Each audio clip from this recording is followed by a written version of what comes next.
Hello തുടരും എന്ന ചിത്രത്തിൻ്റെ മൂന്നാം ദിവസത്തെ കേരള ബോക്സ് ഓഫീസ് കളക്ഷൻ റിപ്പോർട്ടാണ് ഇന്നൊരു വീഡിയോ ഭാഗത്ത് നമ്മൾ നോക്കാൻ പോകുന്നത്. വീഡിയോയ്ക്ക് മുൻപ് വീഡിയോ ലൈക്ക് ചെയ്യുക, ചാനൽ സബ്സ്ക്രൈബ് ചെയ്യുക.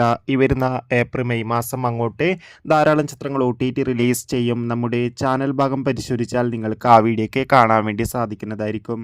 തരുൺ മൂർത്തിയുടെ സംവിധാനത്തിൽ മോഹൻലാൽ, ശോഭന എന്നൊക്കെ പ്രധാന കഥാപാത്രങ്ങളായി ഏപ്രിൽ 25 റിലീസിനെത്തിയ ചിത്രമായിരുന്നു തുടരും. ചിത്രത്തിന് ഇപ്പോഴും നല്ല മികച്ച പോസിറ്റീവ് റെസ്പോൺസ് തന്നെയാണ് പുറത്തുവന്നുകൊണ്ടിരിക്കുന്നത്.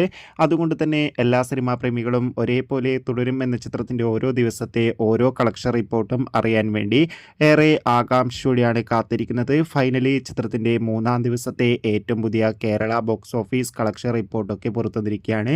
ഞായറാഴ്ച ദിവസം ആയതുകൊണ്ട് തന്നെ മൂന്നാം ദിവസം മികച്ചൊരു ബുക്കിംഗ് ആയിരുന്നു കേരളത്തിൽ നടന്നത്. അതുകൊണ്ട് തന്നെ കേരളത്തിൽ നിന്ന് മാത്രം 6 കോടിക്കടുത്ത് ബോക്സ് ഓഫീസ് കളക്ഷൻ നേടിയെടുക്കാൻ വേണ്ടി സാധിക്കുമെന്നാണ് ട്രാക്കിംഗ് റിപ്പോർട്ടുകളൊക്കെ സൂചിപ്പിക്കുന്നത്. എന്തായാലും തുടരും എന്ന ചിത്രത്തിൻ്റെ കൂടുതൽ കളക്ഷനായി നമുക്ക് കാത്തിരിക്കാം. ബൈ.